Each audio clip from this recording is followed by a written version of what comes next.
Dulu ketika saya masih menjadi kepala sekolah, itu sungguh asik mengamati setiap dari anak-anak ketika pulang sekolah dan dijemput oleh ayah atau ibunya, terutama setelah mereka ulangan atau membawa nilai hasil dari ulangan yang sudah dilakukan.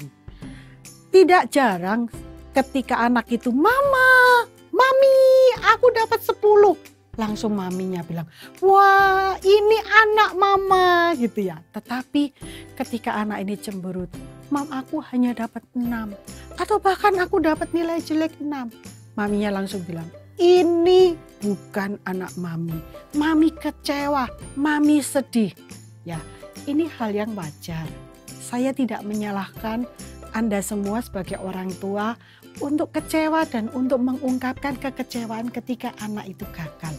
Saya juga melakukan hal yang sama.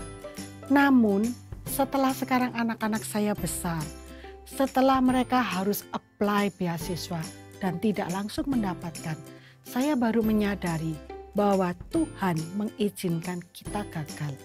Tuhan mengizinkan kita kecewa. Untuk apa?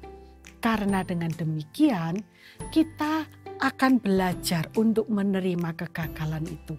Kegagalan adalah kesuksesan yang tertunda. Tetapi seringkali kita tidak mau menerima kegagalan anak.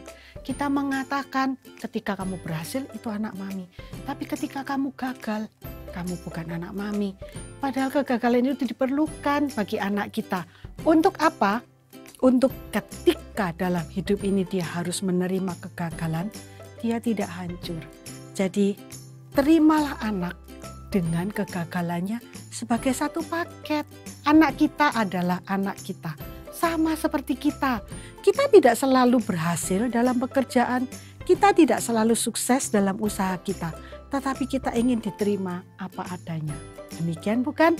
Nah, mulai saat ini ketika anak kita itu tidak berhasil, kita melihat ini adalah sebagai bagian dari dirinya. Sehingga dia punya kesempatan untuk mencoba lagi dan mencoba lagi. Dan tidak hancur ketika kegagalan itu terjadi. Karena kegagalan itu diperlukan. Seperti jamu atau obat yang pahit. Tetapi itu membuat kita kuat untuk mencoba lagi ketika kita gagal.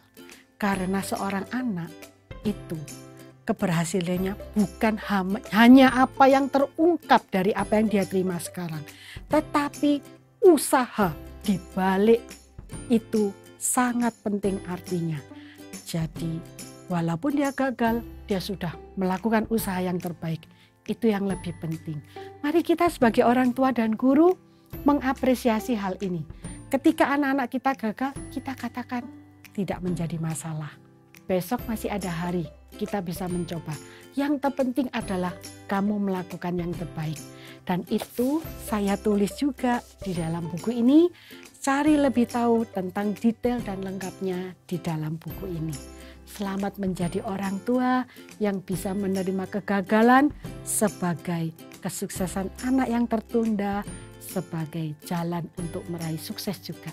Izinkan anak untuk gagal.